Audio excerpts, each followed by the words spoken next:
Zdravo svima! Dobrodošli na kanal Šta za ručak. Danas pravimo gurmanske kifle.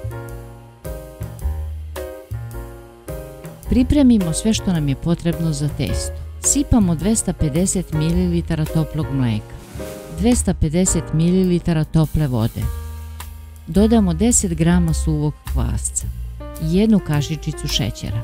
Promešamo i ostavimo 10 minuta da kvasac malo nadođe. U činiju sipamo polovinu brašna od ukupno kilogram koliko nam je potrebno. Napravimo udubljenje u sredini. Stavimo 2 kašičice soli.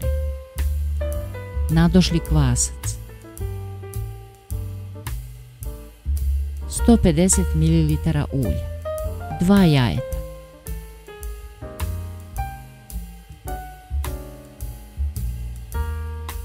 Promešamo varjačom pa dodajemo ostatak brašna i zamesimo testo rukom.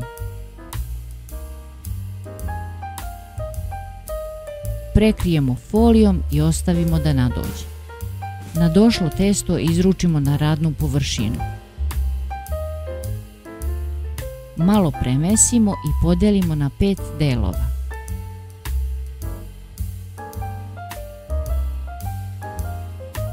Napravimo loptice. Ostavimo da odstoje dok napravimo nadev. U 250 g sitnog sira stavimo 200 g narendanog kačkavalja. Dodamo 2 kašike pavlake i lepo promešamo.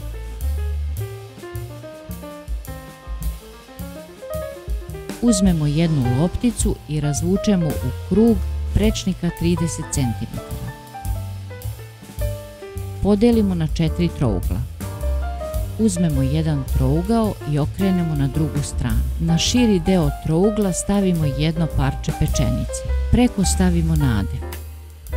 Krajeve preklopimo preko nadeva i uvijemo kiflu.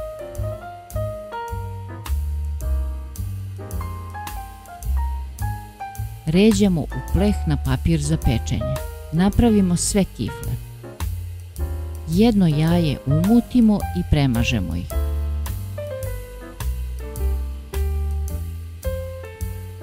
Pospemo susamom. Na svaku kiflu stavimo malo margarina. Kifle pečemo u zagrejanoj rerni na 200 stepeni oko 20 minuta.